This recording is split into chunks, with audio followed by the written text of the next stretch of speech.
19 मार्च 2026 गुड़ी पर्व, उगादी और ईद उल फितर, तीन फेस्टिवल्स एक ही दिन और पूरे इंडिया के 4,800 से ज्यादा सीन्स पर एक ही फिल्म चल रही है जिसका नाम है धुरंधर द रिवेंज। इस फिल्म का पहले दिन का कलेक्शन है 102.55 करोड़। ये सिर्फ इंडिया का नंबर है और सिर्फ हिंदी बेल्ट से आया है, लेकिन 22 दिन बाद वो नंबर आया जो हमें शॉक कर देगा, 1637 करोड़ वर्ल्ड वाइड। और ये वो फिल्म है जिसका बजट सिर्फ 250 करोड़ था। आदित्य धर ने एक फिल्म पर 250 करोड़ लगाए और सबसे इंटरेस्टिंग बात यह है कि ये नंबर अभी रुका नहीं है, लेकिन असली कहानी बॉक्स ऑफिस की नहीं है। असली कहानी यह है कि ये डायरेक्टर ने बैक टू बैक 2 साल में 1000 करोड़ की फिल्में बनाई हैं। आज मैं आपके साथ ये पूरी कहानी डिकोड करूंगा। हम समझेंगे कि ये आइडिया कहां से आया, प्रोड्यूसर ने 260 करोड़ दोनों फिल्मों पर कैसे लगा दिए, और सबसे इंपॉर्टेंट बात, वो एक लीगल प्रॉब्लम जो इस पूरी सक्सेस के पीछे चुपचाप बैठकर इंतजार कर रही है। कहानी की शुरुआत होती है 2019 में। आदित्य धर नाम के एक अननोन डायरेक्टर ने एक फिल्म बनाई थी जिसका नाम था उरी द सर्जिकल स्ट्राइक। इसका बजट 42 करोड़ रुपए था, लेकिन वर्ल्ड वाइड इसका कलेक्शन जो था वो पहुंचा 360 करोड़ तक। एक रात में आदित्य धर नेशनल अवार्ड विनर बन गए थे, लेकिन इसके बाद 6 साल तक उनका नाम बहुत कम प्रोड्यूसर्स में दिखा। ना कोई फिल्म अनाउंस हुई, ना कोई ट्रेलर आया। इंडस्ट्री के लोग कहने लगे कि आदित्य धर वन फिल्म वाले वंडर थे, लेकिन आदित्य धर असल में जो काम कर रहे थे वो बॉलीवुड ने पहले कभी नहीं देखा था। एक्चुअली वो एक ड्यूलॉजी शूट कर रहे थे, मतलब 2 फिल्में, वो भी एक कास्ट के साथ, एक ही क्रू के साथ, एक ही सेट पर, बैक टू बैक। दोनों फिल्मों का टोटल बजट था 250 करोड़। प्रोड्यूसर से ज्योति देश पांडे और लोकेश धर, लीड एक्टर थे रणवीर सिंह। और यहाँ पर ध्यान देने वाली बात यह है कि ये वही रणवीर सिंह है जिनकी 2021 में बहुत सारी फिल्में फ्लॉप थी और जिनका डॉन थी कॉन्ट्रैक्ट डिस्प्यूट पूरी इंडस्ट्री में मशहूर हो चुका था। लेकिन यहाँ पर एक बात है जो कोई नहीं बताता, आदित्य धर ने जो स्क्रिप्ट लिखी थी वो ऐसी स्क्रिप्ट थी जो बॉलीवुड ने पिछले 15 साल में नहीं देखी थी। लेकिन इसका असली इम्पैक्ट दिखने में थोड़ा वक्त लगेगा। पहले आपको पार्ट 1 की पूरी कहानी समझनी होगी। तारीख थी 5 दिसंबर 2025, धुरंधर रिलीज हुई। फिल्म की कहानी थी एक रॉ अंडरकवर एजेंट की जिसका नाम था हमजा अली मजारी। ये एजेंट कराची के क्रिमिनल सिंडिकेट्स में घुस जाता है। रहमान डकैत नाम के एक गैंगस्टर के साथ मिलकर पाकिस्तान के अंदर टेरर नेटवर्क को तोड़ने की कोशिश करता है।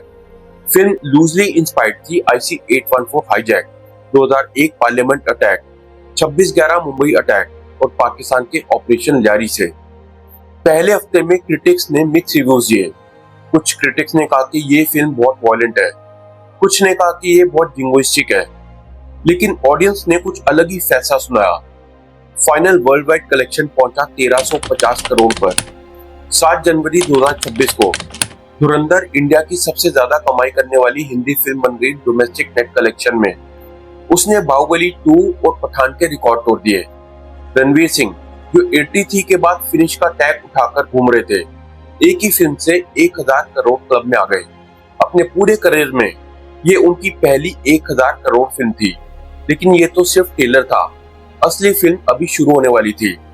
9 मार्च 2026 आदित्य धर ने वो काम किया जो बॉलीवुड हिस्ट्री में सिर्फ 3 या 4 बार हुआ है। उन्होंने पार्ट 2 रिलीज किया सिर्फ 3 महीने 14 दिन बाद। धुरंधर 2 का डे 1 इंडिया का नेट कलेक्ट 0.55 करोड़। सिर्फ हिंदी सिनेमा में ये नंबर सिर्फ पठान और जवान ने देखा था। ओपनिंग वीकेंड इंडिया का टोटल आया 503 करोड़। ये पहली हिंदी फिल्म थी जो सिर्फ 3 दिन में 500 करोड़ क्रॉस कर पाई। ओपनिंग वीकेंड वर्ल्ड वाइड इसका नंबर था 760 करोड़ और वीक 1 वर्ल्ड वाइड का टोटल कलेक्शन आया 1006 करोड़। एक हफ्ते में धुरंधर 2 ने वो 1000 करोड़ का मार्क क्रॉस कर लिया, जिसे क्रॉस करने में पार्ट 1 को 21 दिन लगे थे। सैक नीलक के डाटा के मुताबिक धुरंधर पार्ट 1 ने 1000 करोड़ मार्क 26 दिसंबर 2025 को क्रॉस किया था। और ये वो नंबर है जो कोई नहीं बताता। सिर्फ 11 दिन में धुरंधर 2 ने अपने पार्ट 1 का लाइफ टाइम कलेक्शन क्रॉस कर लिया। जो काम पार्ट 1 ने 4 महीने में किया वो पार्ट 2 ने सिर्फ 11 दिन में कर दिया। आज धुरंधर 2 का टोटल वर्ल्ड वाइड कलेक्शन है 1637 करोड़। धुरंधर 2 इंडिया की all time 4th highest grossing film है और हिंदी सिनेमा की 2nd highest world wide film है, सिर्फ दंगल के पीछे। आदित्य धर अब SS राजामौली के बाद दूसरे इंडियन डायरेक्टर बन गए हैं जिनके पास बैक टू बैक 1000 करोड़ फिल्में हैं। ये एक नए दौर का राजामौली मूवमेंट है और वो भी नॉर्थ इंडिया से। अब सवाल यह है कि सब हुआ कैसे। धुरंधर ने वो कैसे किया जो सिंघम अगेन, फाइटर, वेलकम 3 और बड़े मियां छोटे मियां नहीं कर पाए। इसके पीछे 3 कारण हैं और तीनों कारण काउंटर इंट्यूटिव हैं। पहला कारण, आदित्य धर ने फ्रेंचाइज को पार्ट 1 में खत्म नहीं किया। पार्ट 1 की एंडिंग एक ओपन एंड पर खत्म हुई थी। हमजा जिंदा है, उसका रिवेंज बाकी है और कहानी अधूरी है। ये मार्वल स्टाइल का क्लिफ हैंगर था। हिंदी सिनेमा में पहली बार ऐसा हुआ कि ऑडियंस थिएटर छोड़ते ही पार्ट 2 का वेट करने लगी। दूसरा कारण, बैक टू बैक शूट का मैच। जब 2 फिल्में एक ही टाइम पर शूट होती हैं तो प्रोडक्शन कॉस्ट पर फिल्म 25 से 30% कम हो जाती है। सेट, कास्ट, क्रू और वीएफएक्स सब कुछ दोबारा से यूज होता है। अगर दोनों फिल्में अलग अलग शूट होती तो बजट 260 करोड़ के बजाय 460 करोड़ के पास जाता। मतलब आदित्य धर ने शुरुआत में ही 200 करोड़ रुपए बचाए और वो पैसे सीधा प्रॉफिट में कन्वर्ट हो गए। तीसरा कारण, रणवीर सिंह का पर्सनल स्टेक। ये रणवीर सिंह की पहली हिट थी 83 के बाद, मतलब 4 साल के ड्राई फेज के बाद। जब एक एक्टर का करियर दांव पर लगा होता है तब उसकी परफॉर्मेंस एक अलग लेवल पर चली जाती है। थिएटर में लोग सिर्फ फिल्म नहीं देखते, वो एक ऐसे एक्टर को देखते हैं जो अपनी प्रोफेशनल लाइफ के लिए फाइट कर रहा है। ये इंटेंसिटी नकली नहीं होती। साइकोलॉजी में इसका एक नाम है, लास्ट चांस मोटिवेशन। मतलब जब आपके पास खोने के लिए सब कुछ होता है तब आप वो काम कर पाते हैं जो कोई और नहीं कर सकता। लेकिन इस सक्सेस के साथ एक प्रॉब्लम भी आई है और वो प्रॉब्लम अभी कोर्ट में बैठकर इंतजार कर रही है। मार्च 2026 के लास्ट वीक में जब धुरंधर 2 1000 करोड़ का मार्क क्रॉस कर रही थी तब एक प्रोडक्शन हाउस ने चुपचाप एक लीगल नोटिस फाइल किया। इस प्रोडक्शन हाउस का नाम है त्रिमूर्ति फिल्म्स। उनका एलिगेशन यह है कि धुरंधर 2 का वायरल सॉन्ग रंग दलाल उनके ओरिजिनल कॉम्पोजिशन का अनऑथराइज्ड यूज है। ना उसके लिए लाइसेंस लिया गया, ना कोई क्रेडिट दिया गया। लॉसूट की एग्जैक्ट अमाउंट अभी पब्लिक डोमेन में नहीं है और ये अकेला लीगल इशू नहीं है जो रणवीर सिंह के ऊपर है। आपको याद होगा फरवरी 2026 का डॉन 3 डिस्प्यूट, तब एक्सेल एंटरटेनमेंट ने रणवीर पर 40 करोड़ का क्लेम किया था कॉन्ट्रैक्ट ब्रीच करने के लिए। वो case producers guild of India के सामने गया। आमिर खान के घर पर क्लोज डोर मीटिंग हुई। सिद्धार्थ रॉय कपूर और कुमार तौरानी जैसे सीनियर प्रोड्यूसर्स मीडिएट करने आए और एंड में गिल्ड ने बैकआउट करके दोनों पार्टीज को लीगल रूट सजेस्ट किया। बिस्बो वर्ल्ड ने फरवरी 2026 में इस पूरी टाइमलाइन को रिपोर्ट किया था। अब आप सोचे होंगे कि अगर धुरंधर 2 इतनी बड़ी हिट है तो ये लीगल केसेस मैटर क्यों करते हैं।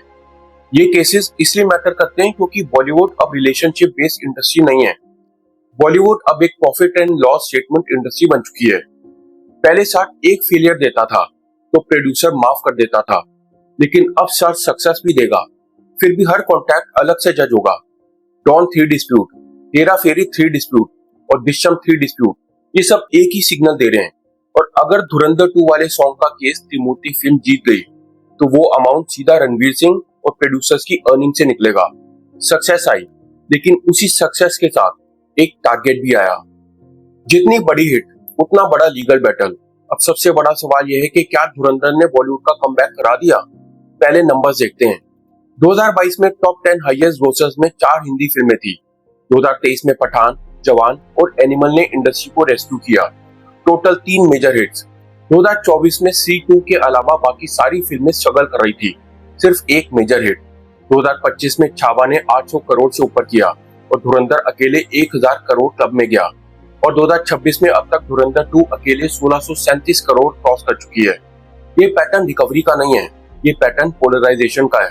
मतलब या तो एक फिल्म 1000 करोड़ के ऊपर जा रही है या फिर 50 करोड़ पर क्रैश हो रही है। बीच का ग्राउंड खत्म हो रहा है। लोग सोचते हैं कि बॉलीवुड वापस आ गया है। एक्चुअली बॉलीवुड 1, 2 या 3 फिल्म इकोनॉमी बन चुकी है, बाकी सब फिल्में डिस्पोजेबल हो गई हैं। अब एक और सवाल, क्या धुरंधर 2 अपनी हाइप के लायक है। एनालिस्ट कहते हैं हाँ, ऑडियंस कहती है हाँ, मगर मेरा पर्सनली मैं कुछ अलग सोचता हूँ। क्योंकि जब एक फिल्म 1637 करोड़ कमाती है तो वो अपनी क्वालिटी से उतना नहीं कमाती जितना अपनी टाइमिंग से कमाती है।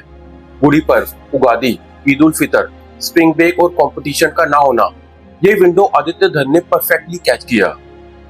तो कंक्लूजन ये है कि एक फेल्ड सुपरस्टार, एक मिसिंग डायरेक्टर और एक बैक टू बैक गैम्बल मिलकर 1637 करोड़ का नंबर बन गए। आदित्य धर को 2023 तक इंडस्ट्री भूल चुकी थी। और दिसंबर 2025 से अप्रैल 2026 के सिर्फ 126 दिनों में दोनों ने मिलकर वो काम कर दिया जो बॉलीवुड के टॉप 5 फैमिलीज मिलकर 5 साल में नहीं कर पाई। लेकिन एक बात याद रखना, हर रिकॉर्ड के पीछे एक लीगल नोटिस बैठ के इंतजार कर रहा होता है। हर 1000 करोड़ के पीछे एक तिमोथी फिल्म छुपी होती है और 83 की बर्बादी से उठने वाले हर स्टार के पीछे एक डॉन 3 डिस्प्यूट खड़ा होता है। सक्सेस बॉलीवुड में आपको सेफ नहीं बनाती, सक्सेस बॉलीवुड में आपको एक बड़ा टारगेट बनाती है। अब एक फाइनल सवाल, आदित्य धर ने दोनों फिल्मों पर 250 करोड़ लगाए और दोनों फिल्मों ने करीब 3000 करोड़ का कलेक्शन किया। क्या ये बॉलीवुड का नया बिजनेस मॉडल है या फिर ये एक ब्लैक स्वैन इवेंट है जो दोबारा नहीं होगा? अपना जवाब कमेंट सेक्शन में जरूर बताना। और अगर आपको ये वीडियो अच्छा लगा हो, इंटरेस्टिंग लगा हो, तो इसे लाइक करें, शेयर करें और चैनल को सब्सक्राइब करें। मिलते हैं मेरे अगले वीडियो में, तब तक अपना ख्याल रखें।